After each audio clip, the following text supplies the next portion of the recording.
What happened the day Darth Vader learned that Emperor Palpatine lied about Padme's death?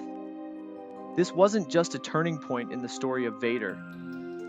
This was the moment Anakin Skywalker felt emotion again, deep inside the armor. Let's take a closer look at this rarely discussed moment from Star Wars canon. A moment that changed everything for the Dark Lord of the Sith. After the Death Star was destroyed, things weren't going well for Vader. Tarkin was gone, and Palpatine? Well, he was pissed. With no one else to blame, Vader became the Emperor's punching bag. Demoted, micromanaged, humiliated by being placed under lesser officers like General Tag. But none of that mattered to Vader, because something far more important had caught his attention. A name, a presence, a rebel pilot, strong with the Force. Luke Skywalker. Vader couldn't pursue the boy himself, he was under surveillance. So he called in a familiar face, Boba Fett, a hunter with a reputation for always delivering. Vader gave Fett one job: track down the pilot responsible for destroying the Death Star.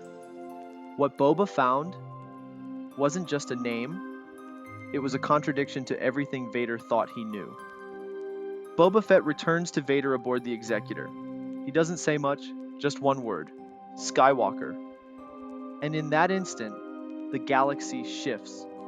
Vader doesn't respond. He doesn't rage. He doesn't move. He just stands there, frozen, processing, remembering. He sees Padme's face, her tear-filled eyes telling him she was pregnant, the hope in Anakin's voice as he promised he'd protect them both. He remembers Mustafar, the fire, the scream, her limp body in his arms, the operating table, and the lie that followed. In your anger, you killed her. That's what Palpatine told him, and he believed it. For decades, Vader lived with that guilt, believing he'd destroyed his one chance at happiness. But now he knows. She didn't die because of him. She died because of him, because of Palpatine. A hairline crack splinters across the massive viewport. Vader doesn't even touch it. His rage alone is enough. He storms into his meditation chamber and calls the Emperor, not to beg, not to ask, but to let him feel it. Palpatine senses it immediately. That dark pressure in the Force. Undeniable. Violent. He tries to reassert control. "I sense your anger," he says. "Do you have something to say?" Vader doesn't argue, doesn't reveal what he knows. Instead, he speaks the one truth he's certain of. "I am angry. You would not have me otherwise. My anger brought me to you, and I understand."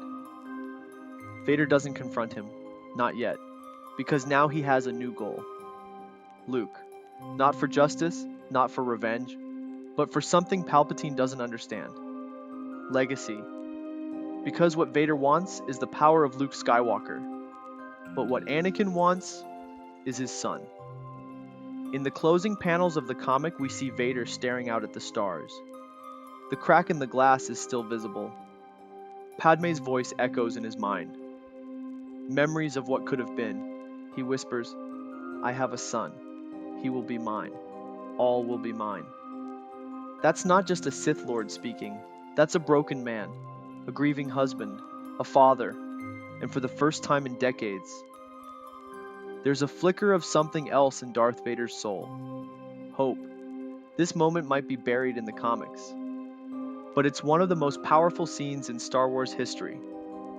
The moment Vader realized he wasn't alone in the galaxy, and that maybe, just maybe, Anakin Skywalker wasn't truly gone. If you enjoyed this breakdown, make sure to follow for more Star Wars lore you won't find in the movies.